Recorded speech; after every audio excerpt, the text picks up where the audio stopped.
안녕하세요. 오토기어 김정민입니다. BYD의 작년 전기차 판매량이 400만 대 정도 됩니다. 테슬라의 2배가 넘습니다. 와, 대단한 거 아닌가요? 예, 대단합니다. 1995년도에 발족한 회사이자 2005년도에 내연차 만들기 시작했고 전기차 만든 지 이제 15년 정도밖에 되지 않은 업체로서는 엄청난 성과가 아닐 수 없습니다. 인정합니다. 하지만 그 면면을 우리는 자세히 들여다볼 필요가 있습니다. 작년에 BYD가 7,759억 위안, 1위안당 현재 약 200원 정도 계산하면 맞아요.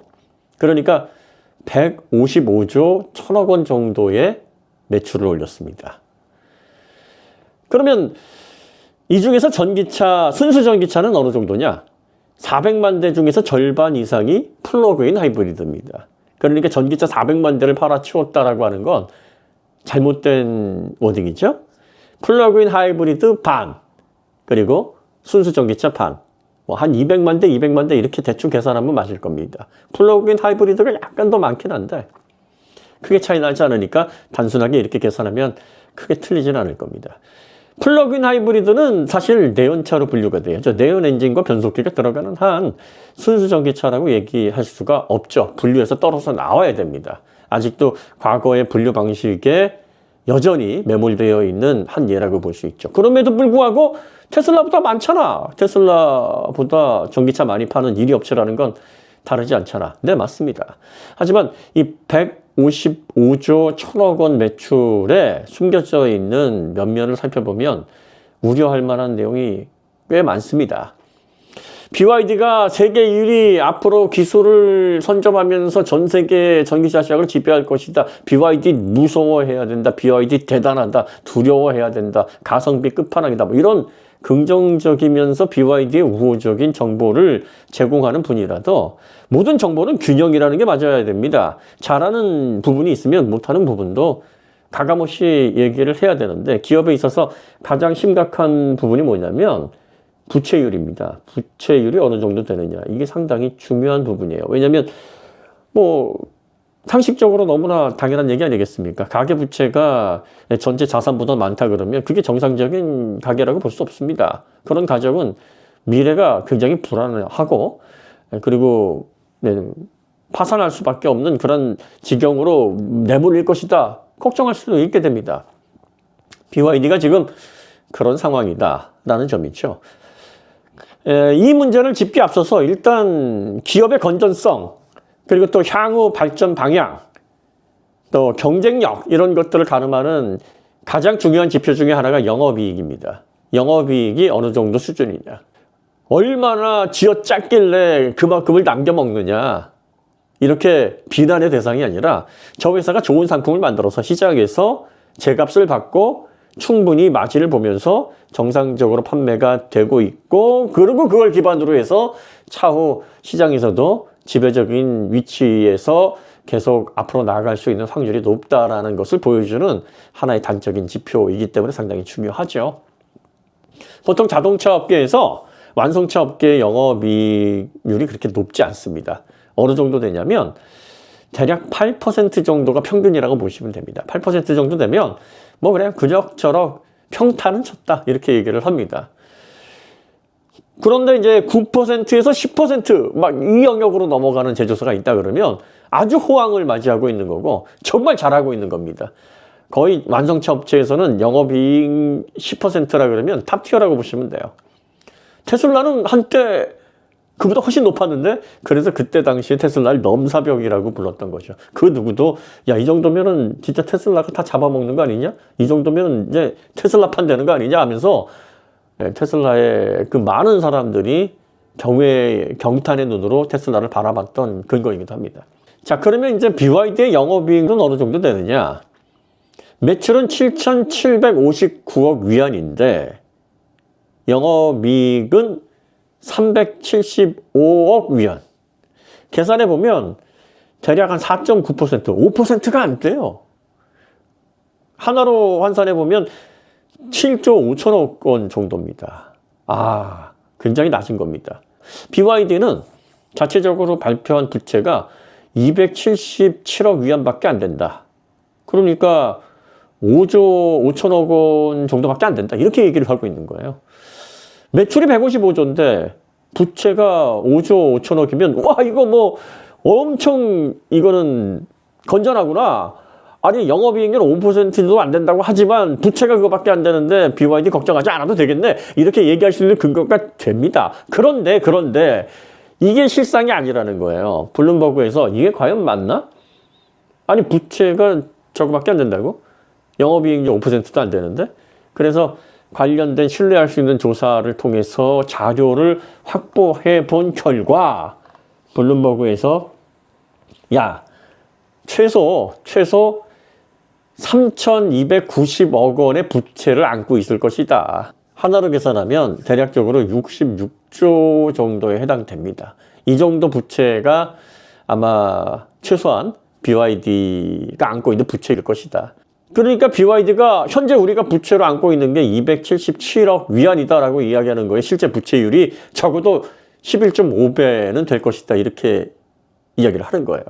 자, 그런데 재미있는 거는 BYD의 부채 총액이 6천억 위안까지도 달할 수 있다라고 어디에서 분석을 하냐면 바이두, 중국의 검색 엔진인 바이두의 인공지능에서 그렇게 답을 내놓기도 한다고 합니다.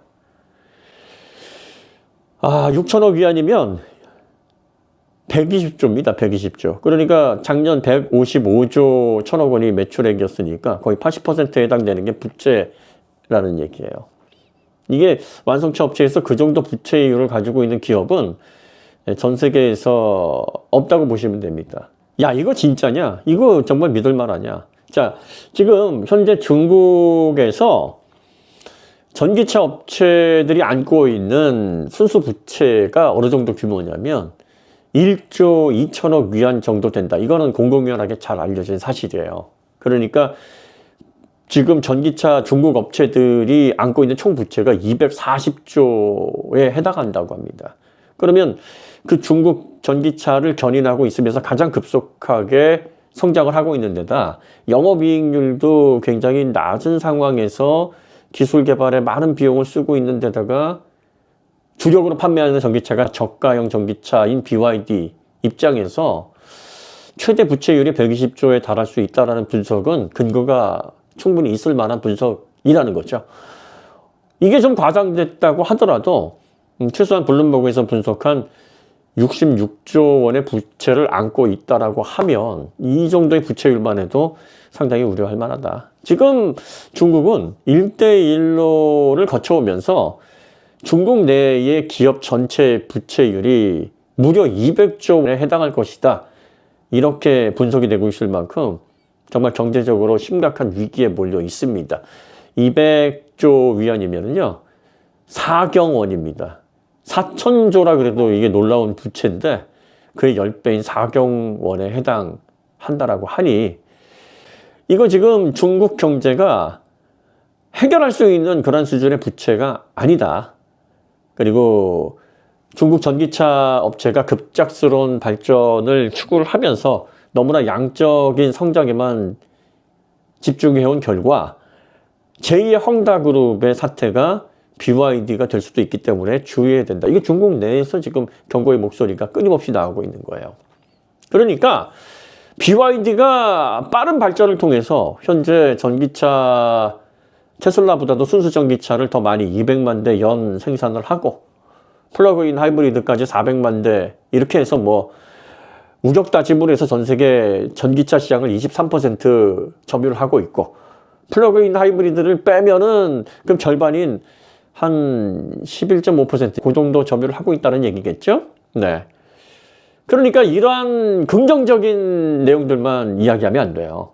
긍정적인 것만 이야기한다 그러면 그게 광고지. 그게 정확하게 소비자의 알 권리를 이야기하는 게 아니잖아요.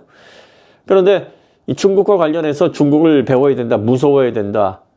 그리고 또 BYD 대단하다, 엄청나다. 세계 자동차 시장을 바꿀 정말 대단한 기업이다라고 주장하는 사람들은 이런 내용들을 전혀 이야기를 하지 않습니다. 왜 얘기를 하지 않을까요? 왜 BYD는 알려져 있는 부채를 11배 이상 낮춰서 그런 식으로 과장해서 이야기를 하려고 할까요?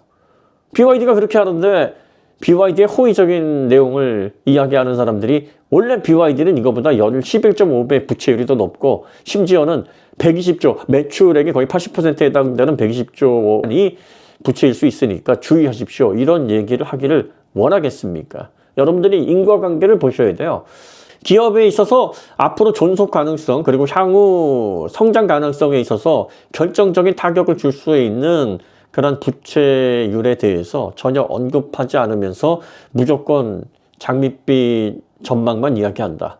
그 회사가 달성한 업적 위주로만 강조하려고 하고 그리고 실제로 아직 상품이 있지도 않은데 그 상품을 최대한 과장해서 설명을 하려고 하고 자율주행도 그렇습니다. 중국차 지금 자율주행 우리나라에 들어와가지고 실제로 우리가 보고 경험하고 그 기술의 가치를 우리가 분석할 수 있는 그런 입장이 아닙니다. 알 수 있는 거라고는 중국 가가지고 몇 시간 타보고 온 게 다예요. 똥꼬 타보고 야, 내 똥꼬가 이거 최고라는데 뭐 이렇게 보는 겁니다. 이런 것들을 전 세계 기술 지표를 놓고서 이러니까 중국이 자율주행에 있어서 최고의 단계에 올라가 있고 그리고 대한민국은 전혀 거기에 비해서 경쟁력이 없으니까 앞으로 중국 업체에게 이제는 추월당할 수밖에 없는 필연적인 이유다. 뭐 이런 식으로 중국 위주 업체로만 장밋빛 설명을 하면서 지금 중국 업체가 정말 안고 있는 치명적인 그런 부채 비율에 대한 이게 앞으로 지속 가능할지 아니면은 정말 연쇄 붕괴를 통해서 부채 포비아로 이어져서 어떻게 해결할 수 없는 그런 극단적인 상황으로 내몰릴지 아무도 장담할 수 없는 이런 부분들을 전혀 언급을 하지 않는다라고 하면 어떻습니까? 이거는 절대로 정상적인 정보의 흐름이 아닌 거죠. 얼마 전에 전 세계에서 관심도 안 갖는 그 어떤 주요 해외 미디어에서 다루지 않는 플랫폼 가지고 얼마나 또 난리 버거지를 떨었습니까? 어디 그뿐이에요. 그 이전에 국산차에서 조금만 결함이나 이상한 점들이 의심이 되면 명확한 증거가 나와서 그래 이거 결함이야 이건 진짜 문제야 라고 명확하게 근거가 나오지도 않고 의심이 조금만 되는 그리고 나중에 이게 아닌가 보다라고 상식적으로 보적을 할 수 있음에도 불구하고 그걸 가지고서 못 잡아먹어서 안달인 경우들 이런 경우들하고 너무 형평성이 다르지 않습니까? 최근 상식이나 진실이 환영받는 시대가 아닌 것 같아서 참 씁쓸합니다. 하지만 그렇다고 해서 올바른 방향성에 대해서 이야기하는 사람들이 그걸 멈춰서는 안 됩니다. 몰려다니면서 올바른 얘기 뭐 그게 맞다 하더라도 그런 얘기하는 너가 무슨 주제로 그런 얘기를 하느냐 이렇게 압박을 하는 그러한 폭력적인 시도에 굴복하시지 않고 올바른 이야기 하시는 분들은 계속 시장 상황을 정확하게 판단하고 명확한 판단력을 통해서 옳고 그름 그리고 또 앞서는 기업과 그렇지 않은 기업들 지속 가능한 기술과 그렇지 않은 기술들을 매의 눈으로 이런 것들을 매의 눈으로 여러분들이 판단해 내셔야 되는 겁니다. 그렇게 하실 수 있기를 바랄 뿐입니다. 자, 오늘 이야기는 여기서 마치도록 하고요. 다음에 더 좋은 콘텐츠로 찾아뵙겠습니다. 감사합니다.